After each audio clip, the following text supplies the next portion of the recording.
I'm Officer Dotson with the Cape Coral Police Department. I'm a drug recognition expert, or a DRE. I'm also on our DUI unit and our Special Operations Bureau. We focus on impaired drivers, not only drunk drivers, but impaired drivers that may be on illicit drugs or prescription medications.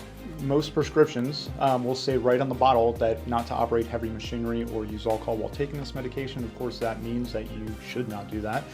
Plus the fact that when you first start taking any medication, even if the doctor says you can drive, if it says that on the label, you need to be aware that there is a possibility it can cause impairment.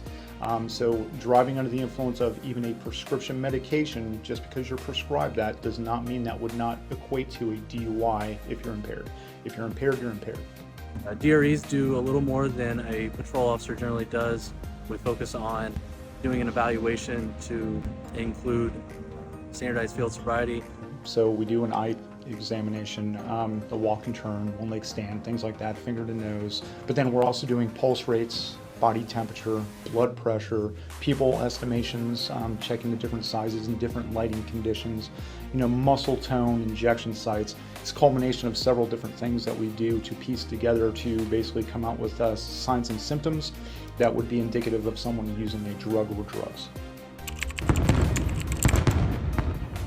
Definitely get a sober designated driver or some type of alternative driving such as Uber, Lyft, something like that. A friend that's not going to be partaking in any drugs or alcohol, and schedule that way ahead of time. That way that you have a ride, you don't have to wait till the last second and then try to make that decision while you're impaired, should I take the chance to drive and go home.